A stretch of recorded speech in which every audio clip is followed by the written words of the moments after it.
दुनिया में आज भारत 1.46 लाख किलोमीटर लंबे हाईवेज रखते हुए दुनिया का दूसरा सबसे बड़ा देश बना, जहां पर इतना बड़ा रोड इंफ्रास्ट्रक्चर है।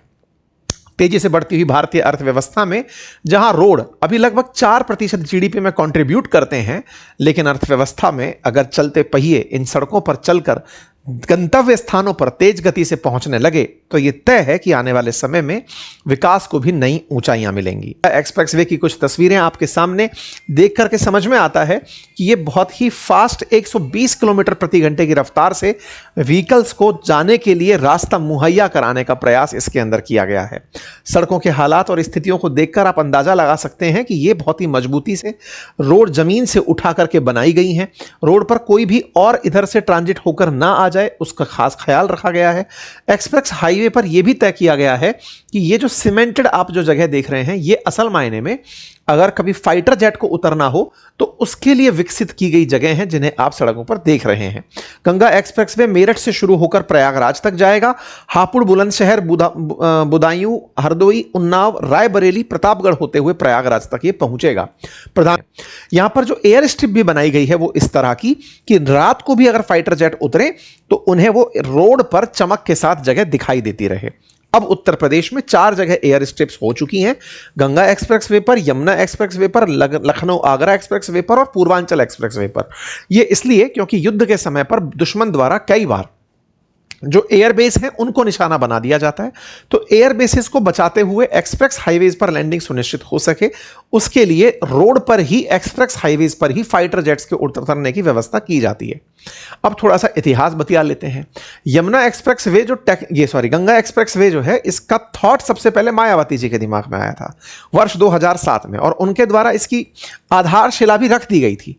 लेकिन पर्यावरणीय कारणों के चलते 2007 में इस कार्यक्रम को एनवायरमेंटल क्लियरेंसेस नहीं मिले थे। उत्तर प्रदेश सरकार के द्वारा बकायदा उस समय उत्तर प्रदेश एक्सप्रेसवे औद्योगिक विकास प्राधिकरण का भी गठन किया गया था, और जिस जेपी को इस काम के लिए लाया गया था, जिसने यमुना एक्सप्रेसवे बनाया था, उस जेपी ने अपना 1000 करोड़ रुपया का जो इन्वेस्टमेंट शुरुआत में करने का डिसीजन लिया था वो वापस भी ले लिया था कि सब अब नहीं हो पाएगा, क्योंकि एनवायरमेंटल क्लियरेंसेस में काम अटक गया।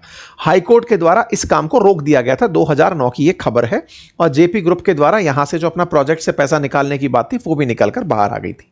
यह काम 2009 के अंदर अटक चुका था। 2019 में फिर से इसकी चर्चाएं होना शुरू हुई कि यूपी का लॉन्गेस्ट एक्सप्रेसवे बनाया जाएगा, गंगा नदी के किनारे चर्चाएं होना शुरू हुई।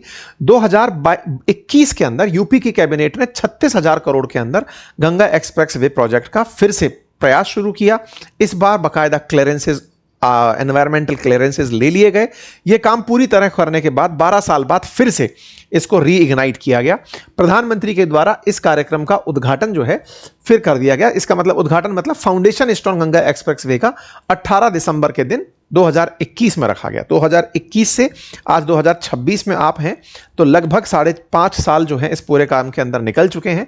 इसको बना करके 21, 22, 23, 24, 25, 26 इन सब के अपने अपने कुछ कुछ अपडेट्स रहे। सबसे बड़ा अपडेट था क्योंकि ये ग्रीनफील्ड हाईवे है, मतलब ये नया बनाया गया हाईवे है। एक ब्राउनफील्ड होता है जो पहले से बनी हुई सड़कों को चौड़ा करके फिर उनको रीडिफाइन और रीडिजाइन किया जाता है, लेकिन ये ग्रीनफील्ड है, मतलब जमीन किसानों से लेकर उस पर हाईवे निकाला गया। तो ऐसे में 7,453 हेक्टेयर जमीन 12 जिलों के अंदर 83,000 किसानों से खरीदी गई, जिसके बदले मुआवजे में 9500 करोड़ रुपए दिए गए। इसके बाद 40% कंस्ट्रक्शन धीरे से 2023 में पूरा हुआ, 24 में कंस्ट्रक्शन हुआ, और फाइनली जाकर के अब यह बनकर आपके सामने आया है, जिसकी कुल लागत 37,350 करोड़ रुपए बताई जा रही है। इसको बनाने के लिए 4 अलग अलग पार्ट में इसका निर्माण किया गया। जो फर्स्ट पार्ट इसका बना उसे छोड़कर के सेकंड और थर्ड जो फेजेस हैं वो अडानी ग्रुप के द्वारा बनाया गया। मतलब कि 4 भागों में से जो पहला भाग है वो आइडियल रोड बिल्डर्स इंफ्रास्ट्रक्चर ने बनाया, जो मेरठ से बदायूं का है, और उसके बाद का जो 75% हिस्सा है बदायूं से हरदोई, हरदोई से उन्नाव, उन्नाव से प्रयागराज, ये तीनों के तीनों हिस्से अडानी के द्वारा पूरे किए गए हैं। इसके मतलब प्रमोशन के अंदर अभी अडानी ने खुद ने भी प्रमोशन इसका डाल रखा है प्रॉपर तरीके से। अडानी ऑलरेडी 17 रोड प्रोजेक्ट लेकर चल रहा है, 5300 किलोमीटर से ज्यादा वो रोड कंस्ट्रक्शन का काम फिलहाल के लिए कर रहा है। इन 594 किलोमीटर पूरे गंगा एक्सप्रेसवे पर 9 पब्लिक कन्वीनियंस सेंटर, जिसमें से 5 जाते समय 4 आते समय, जिसमें फूड प्लाजा, कैफेटेरिया, आराम करने की जगह, होटल, ये सब बनाने की जगह छोड़ी गई है। बीपीसीएल को पेट्रोल पंप ऑपरेट करने की जगह दी गई है। कुछ इस प्रकार से रेस्ट एरियाज बनाए गए हैं जहां लोग तेज गति से जब निकल रहे हैं तो यात्री विश्राम कर सकते हैं और अपने लिए जो भी उनको रिफ्रेशमेंट चाहिए वो यहां पर मिल सकते हैं। ठीक है साहब। साथ ही साथ यहां पर एक्सप्रेस वे पर war time runway, strategic location, disaster management का भी प्रॉपर ध्यान रखा गया है। जहां तक बात हो टोल टैक्स की तो काफी महंगा टोल यहां पर दिख रहा है। 1 किलोमीटर की यात्रा के लिए लगभग ₹2.5 आपको कार जीप से खर्च करने पड़ेंगे। वहीं अगर पूरी यात्रा 594 किलोमीटर की करनी है तो ₹1,515 का आपको पेमेंट करना होगा। 37,000 करोड़ की जो लागत है शायद वो इसी प्रकार के टोल से वसूली जाएगी जो आपके सामने दिख रहा है। सामान्यतया 1 किलोमीटर पर 1.5 से ₹2.25 के आसपास टोल वसूला जाता है, लेकिन यहां ₹2.5 के आसपास टोल वसूली हो रही है। ये टोल वसूली 37,000 करोड़ की वसूली है। अब वो कितने सालों में पूरी होती है ये देखना होगा। मतलब ये जो 37,000 करोड़ आज आपको जाते हुए दिख रहे हैं, अडानी ने बनाए हैं, सरकार ने अपना क्रेडिट खा लिया। टेक्निकली आप और हम इसके सही मायने में वो भुगतान करता है, लेकिन एक बार में वो पैसा लगा के काम शुरू कर दिए और हम अब उसका पेमेंट आने वाले समय में करते रहेंगे। खैर, आने वाले समय में कुछ और भी काम होंगे। इस सड़क के बन जाने से मेरठ, अमरोहा, बुलंदशहर, इन सभी जगहों पर कुछ कुछ चीजों को गति मिलेगी। जिस तरह से इन शहरों का विकास हो रहा है उसमें हापुड़ के अंदर लॉजिस्टिक क्लस्टर बन सकेगा। बुलंदशहर के अंदर लोग जो हैं वो अब मतलब आने वाले समय में गाजियाबाद के क्षेत्र में बहुत तेजी से पहुंच सकेंगे। अमरोहा के गन्ने के जो पैदावार है उसको नई पहचान मिल सकेगी। संभल के जो मंदिर हैं उन तक लोगों की रीच बहुत तेजी से बनेगी। बदायूं के अंदर तहसीलों का शहरीकरण हो सकेगा। शाहजहांपुर के अंदर जो गन्ना मिल है उनका प्रोडक्ट अब तेजी से सेंटर दिल्ली तक पहुंच सकेगा, क्योंकि मेरठ दिल्ली के बीच में ज्यादा दूरी नहीं है। हरदोई जो कि कनेक्टिविटी का पॉइंट बन रहा है वहां से लखनऊ के लिए, तो वहां पर अब इंडस्ट्रियल कॉरिडोर विकसित हो रहा है। तो यहां पर बड़ी मात्रा में इंडस्ट्रीज उन्नाव, हरदोई, लखनऊ के नजदीक, कानपुर के नजदीक बन रही हैं। तो अपने आप में एक बहुत ज्यादा गति यहां पर मिलेगी। ठीक है। अब उत्तर प्रदेश की अगर बात की जाए तो एक्सप्रेसवेज यहां पर गंगा एक्सप्रेसवे है, पूर्वांचल एक्सप्रेसवे है, आगरा लखनऊ एक्सप्रेसवे है, बुलंदशहर, गोरखपुर, यमुना, ये तमाम एक्सप्रेसवेज फिलहाल उत्तर प्रदेश के अंदर बनते चले जा रहे हैं और कुछ ऑलरेडी निर्माणाधीन है जिनका कार्य आने वाले समय में धीरे धीरे पूरा हो जाएगा। यह रहा उत्तर प्रदेश का सार। जहां तक बात हो भारत की तो भारत में दिसंबर 2025 का स्टेट्स है कि 1,46,560 किलोमीटर के हाईवेज बन चुके हैं जो दुनिया में सेकंड लार्जेस्ट नंबर कहलाते हैं।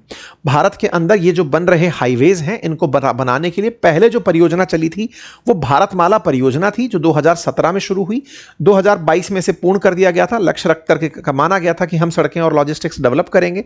2021 में फिर प्रधानमंत्री के द्वारा पीएम गति शक्ति प्लान का अनाउंसमेंट किया गया जिसमें 7 मेजर पिलर्स को ध्यान में रखते हुए डेवलपमेंट हुआ, जिसमें यह तय किया गया कि केवल सड़कें ही नहीं, इसके अलावा भी पोर्ट्स का डेवलपमेंट है, रेल कॉरिडोर का निर्माण है, कार्गो के लिए कार्गो स्टेशंस हैं, इन सबको डेवलप किया जाएगा। क्योंकि देश को अगर विकसित अर्थव्यवस्था बनना है तो फिर हमें बहुत तेजी से इंफ्रास्ट्रक्चर पर काम करना होगा और उस प्लान को 2021 के अंदर पीएम गति शक्ति प्लान बना करके अनाउंस किया गया था। ठीक है साहब।